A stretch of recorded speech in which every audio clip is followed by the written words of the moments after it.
මම ඔය කාගේවත් ඉල්ලීම් වලට බලපෑම් වලට යටත් වෙන මිනිහෙක් නෙවෙයි. ඒක මතක තියාගන්න.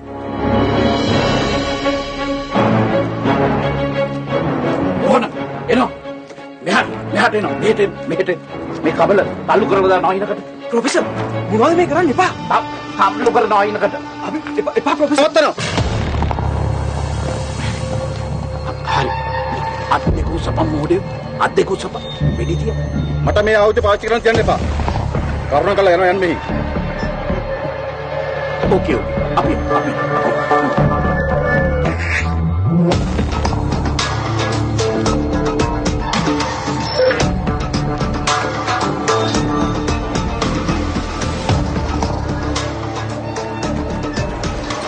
යෝධයෝ අත් දෙක පල්ලෙන් දාලා හිටපන්.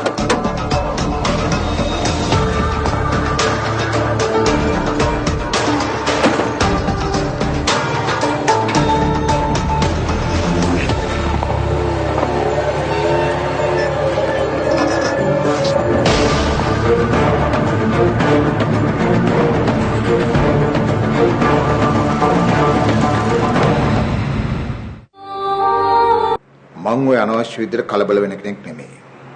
කරන්න ඕන මොනවද නොකරන්න ඕන මොනවද කියලා මම හොඳටම දන්නවා. ඔයා ගැන නෙමෙයි මම මේ කතා කරන්නේ. මං කතා කරන්නේ අපේ පුතා ගැන. ඒ පුතාට මොකද වෙලා තියෙන්නේ? එයාට අපි කියන විදිහට ජීවත් වෙන්න බැරිලු. සෙව්වන්දි ගැන මතකයේ ආයෙත් අලුත් වෙලා. සෙව්වන්දි ගැන දැන් හිතලා ඇති ඵලෙ මොකද්ද? මේ මනුස්සයට හිතන්න බැරිද? මරුණු අතීතයක් එක්ක මිනිස්සෙකුට අනාගතේ මුහුණ දෙන්න පුළුවන්ද කියලා. එහෙමවත් හිතන්න බැරි තරම් මෝඩෙක් අපේ පුතා. සිද්ධ වෙච්ච දේවල් එකපාරට අමතක කරන්න අමාරුනේ මවින්. තමුන් ආදරය කරන කෙනෙක් හදිස්සි නැතුනහම කොහොමද ඒක දරාගන්නේ මිනිස්සෙක්? දැන් අම්මයි පුතයි දෙන්නම හිතන්න පටන් ගන්න තියෙන එකම විදිහටද? ඕන විදිහට තමුන්ට හිතන්න පුළුවන්. හැබැයි මේ වැරදි මගේ පිටින් අරින්න ලෑස්ති වෙන්න එපා. පොඩ කොහොමින්ද මම? එයි. තවත් චෝදනාවක් කරන්නද? වැරදි කරපුවාට කවදාවත් හැංගිලා ඉන්න බෑ. ඔව්. වැරදි කරපුවාට හැංගිලා ඉන්න බෑ කියලා මම දන්නවා. මම ඉන්නේ එලිපිට. මං ඉන්නේ හැංගිලා නෙමෙයි. ඒ හින්දා දැන්වත් අම්මයි පුතයි මේ තාත්තා වැරදි කරලා නැහැ කියලා හිතුවොත් හොඳයි.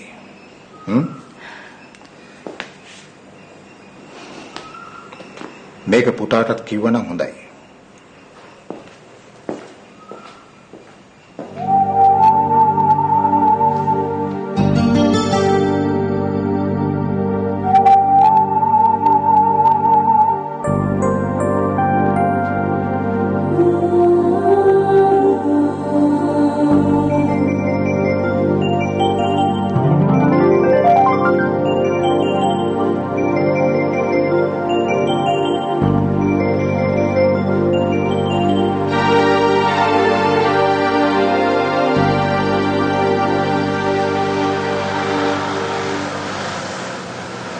තවත් ඔය ගැන කල්පනා කරලා පළක් තියනවද පුතා?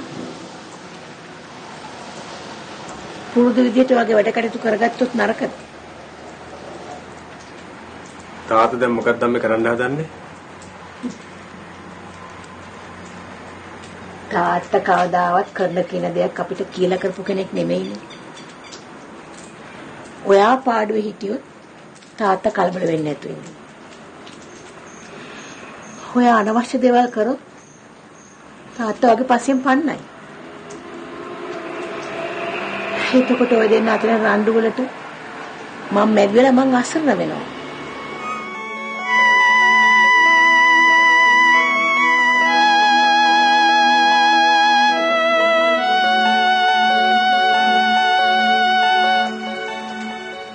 අර අහිංසක දරුවගේ ජීවිතේට අනතුරක් වෙයි කියලා අම්මට හිතෙන්නේ නැද්ද?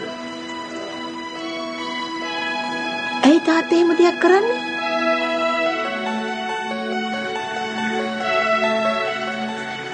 තාත්තා ඒ දවස්වල කලේ මොනවද කියලා අම්මා හොඳටම දන්නවා. තාත්තගේ හිතේ බයක් ඇති. එයාගේ රහස් එළි වෙයි කියලා. තාත්තා වරදක් කරයි කියලා ඔයාව හිතන එක නතර කරන්න පුතා.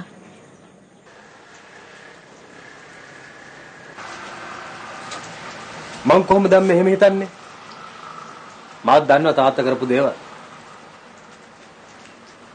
ඔය ඇස් දෙකින් දැක්කේ නෑනේ.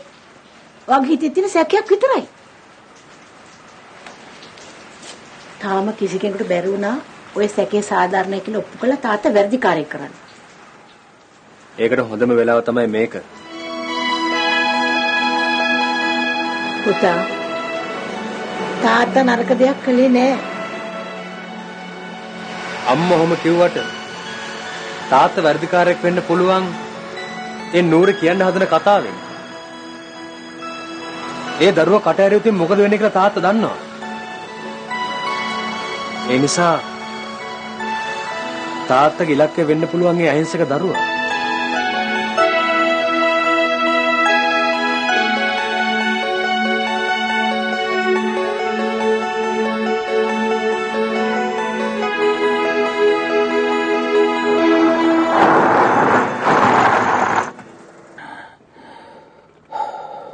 ඇයි ප්‍රොෆෙසර් මෙතන නැවතුනේ?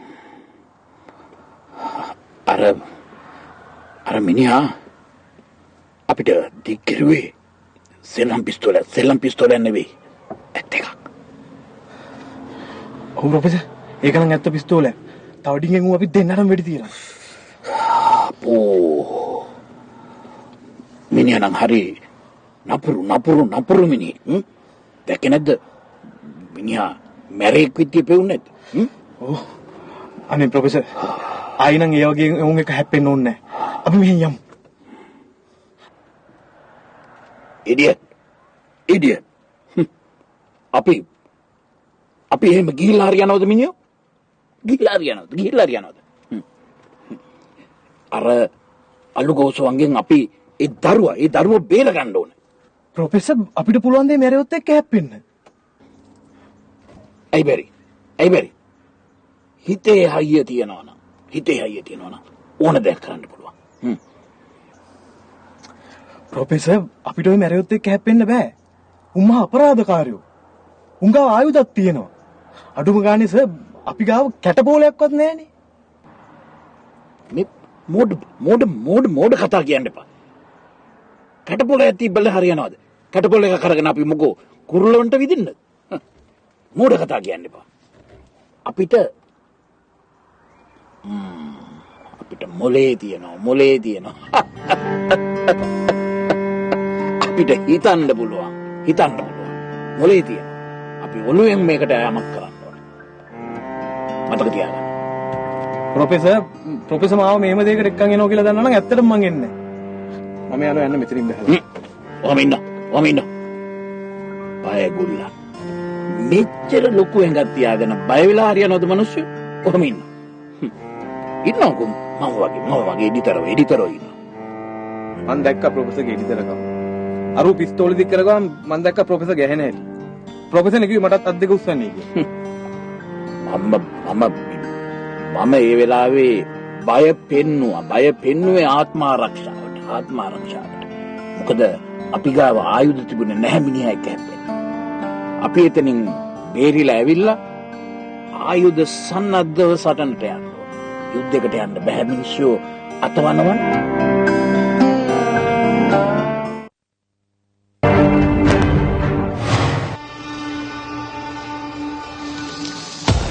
ප්‍රොෆෙසර් වික්ටර්ට මේ ගැන ආරංචි වෙලා නැද්ද? අද අපි නතර වෙන්නේ මෙතන. මොනවද අර මිනිස්සුන්ට වෙලා කරන්නේ?